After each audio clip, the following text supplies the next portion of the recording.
Old Turtle and the Broken Truth. A story by Douglas Wood and watercolors by John Muth.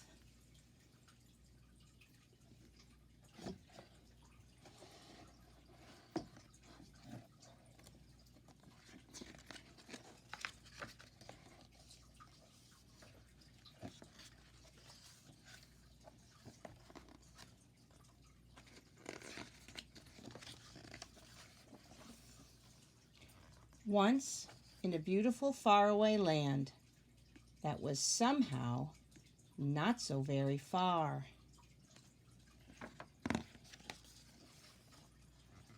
a land where every stone was a teacher and every breeze a language, where every lake was a mirror and every tree a ladder to the stars.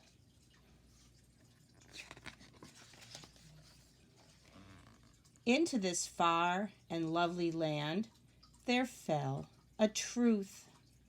It streaked down from the stars, trailing a tail as long as the sky. But as it fell, it broke.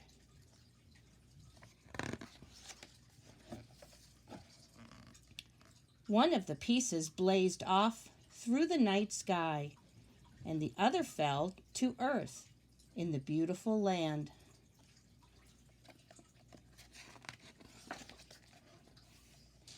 In the morning, Crow found the fallen piece.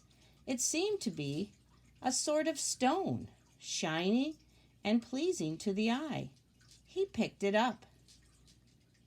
"This is a lovely truth," said Crow. "I will keep it." And he carried it away. But after he had held it for a while and examined it closely, Crow said, "This truth does not feel quite right. A part of it is missing. I will look for a whole one." He flew off and dropped it to the ground.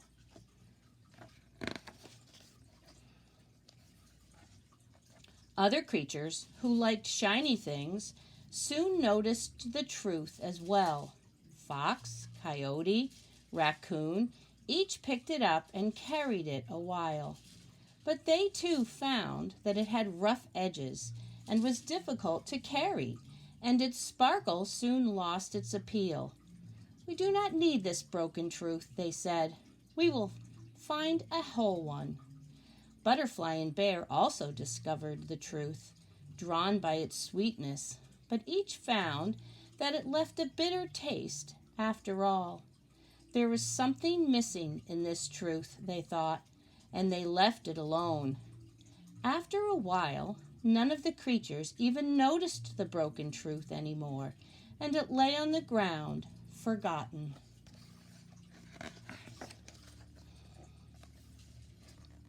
Then a human being found it. He was walking slowly, listening to breezes, gazing at beauties above and below and all around him, when he found the broken truth. On it was writing, and the writing said, "You are loved." The man held it carefully, thinking it was the loveliest thing he had ever seen. He tucked the broken truth into a safe place and kept it. Sometimes he would take it out and admire it, and the truth sparkled just for him and whispered its message to him alone.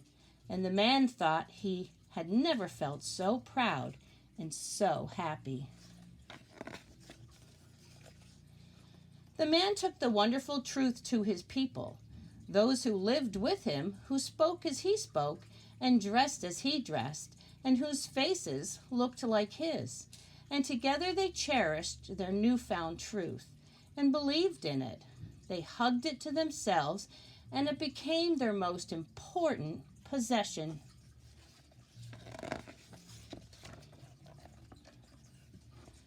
After a while, the man and his people did not hear the language of breezes and stones any more, but heard only their truth.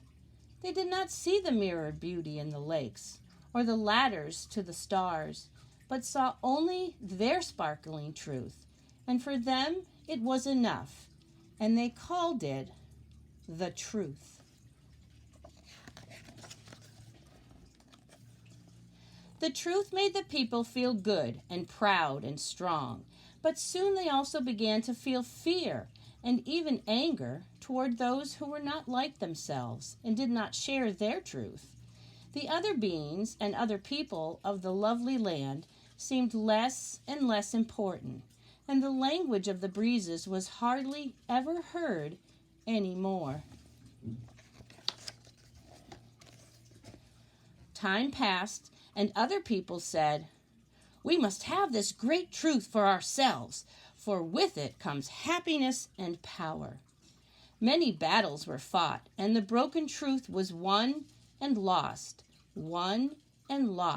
over and over again. But such was its power and beauty that no one ever doubted it. And when they were without it, they felt a great emptiness where their truth had been. The stones and the trees suffered, the breezes and waters suffered, and the animals and the earth, and most of all, the people suffered.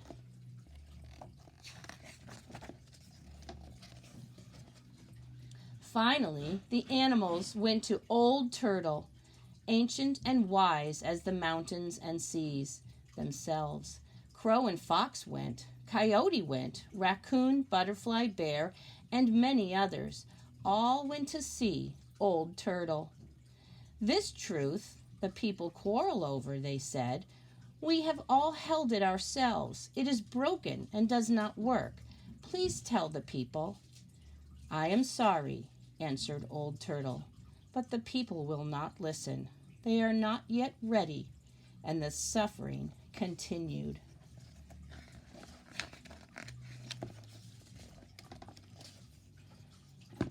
Until one day, a little girl came to find Old Turtle.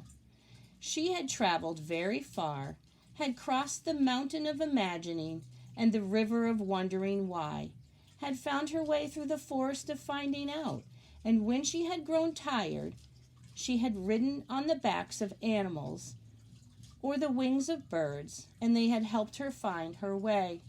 Finally, they came to a great hill in the very center of the world. From there, the little girl thought she had never seen so far or seen so much beauty.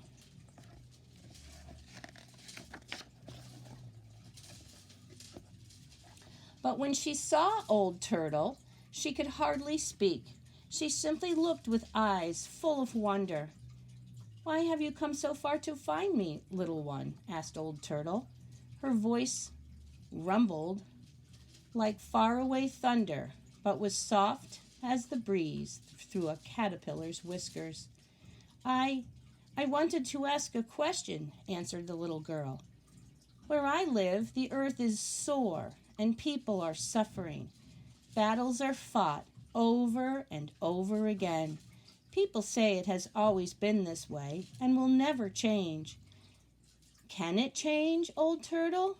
Can we make it change?" Old Turtle spoke.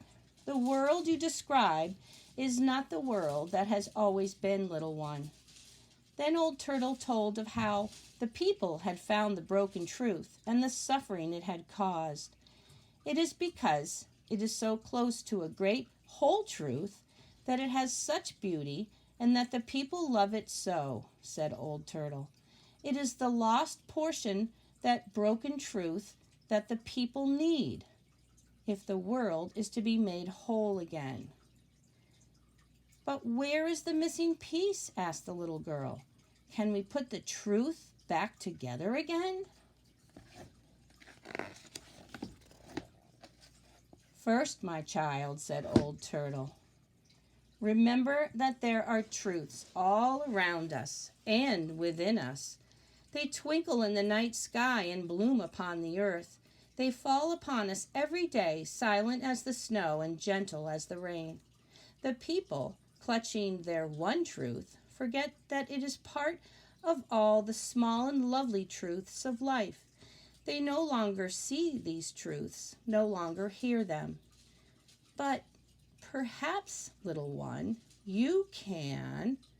I'll try, said the little girl.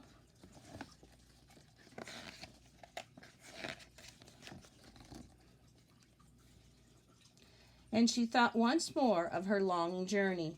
She looked up upon all the beauty that surrounded her, from the far hills to the flowers beneath her feet. She saw the movement of clouds and the soaring of birds and the dancing of light upon the green and living earth. She heard the whispering of a breeze, and gradually a feeling came over her as though all the world were made of truths, as if the world had been made just for her and she had been made for it, and she felt a secret smile somewhere deep inside and thought that perhaps she understood. She looked once again at Old Turtle, her eyes more filled with wonder than before. And Old Turtle spoke again. "Remember this also, little one," she said. "The broken truth and life itself will be mended only when one person meets another, someone from a different place or with a different face or different ways, and sees and hears herself. Only then will the people know that every person, every being is important, and that the world was made for each of us." For a long time then the two friends were quiet, high on their hill in the very center of the world. And in her heart the little girl thought she could see other people in other beautiful lands, people with their own ways, their own truths, people different from her own, but still somehow the people.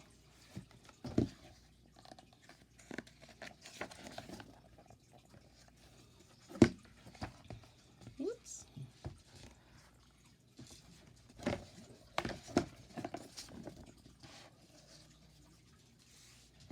Finally, the little girl asked one more question.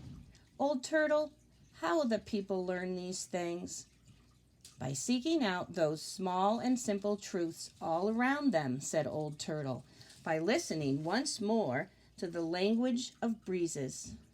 By learning lessons from stones and animals and trees and stars, even turtles," she chuckled, "and little girls. Now, little one, it is time for you to go, to return to your people and tell them what you have seen and learned, and to help them mend their broken truth. Take this with you," said Old Turtle, as she placed something in the little girl's hand. "I have saved it for a very long time, for someone just like you." The little girl looked at what Old Turtle had given her. It was a kind of stone, a mysterious, beautiful stone. It was lovely to touch, and it made her feel good to hold it.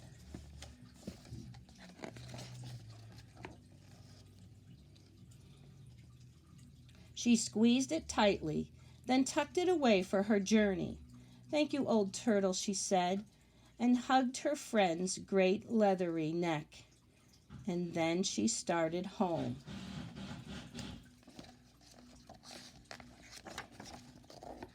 Once more she traveled through the forest of finding out, crossed the river of wondering why, and the mountains of imagining. Crow led the way, and again when the little girl grew tired, all her animal friends helped. She sometimes touched the stone Old Turtle had given her to renew her strength, and it took a long time yet, almost no time at all. And she was home. But it had been a very long journey, and those who take great journeys of the heart are changed. The people did not recognize her, and when she spoke, she did not understand. She told them of her journey, but the people could not follow her words. She spoke of a world made of small and gentle truths, of all the people being one people, but they could not catch her meaning. She explained about the broken truth and the need to make it whole. But the people did not believe her and could not understand.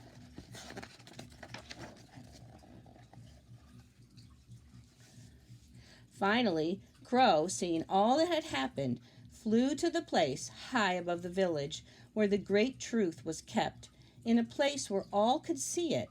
He cawed and cawed in his loudest voice, and suddenly the little girl knew what to do. She climbed to the high place herself. She took Old Turtle's stone from her pocket and carefully added the missing piece to the old broken one.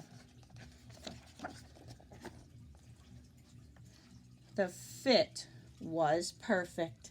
The people looked and looked and looked.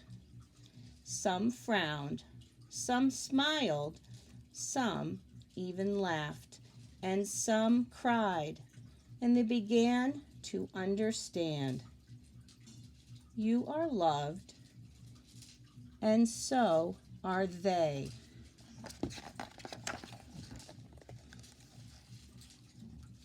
Time passed upon the beautiful land. The trees climbed like ladders to the stars. The waters shone like mirrors, and the people saw their beauty. A breeze stirred, and they heard its music. Tiny truths fell by day and night, gentle as the rain and snow, and the people found them and kept them in their hearts. And slowly, as the people met other people, different from themselves, they began to see themselves. And far away up on a hill in the very center of the world, Old Turtle smiled. The end.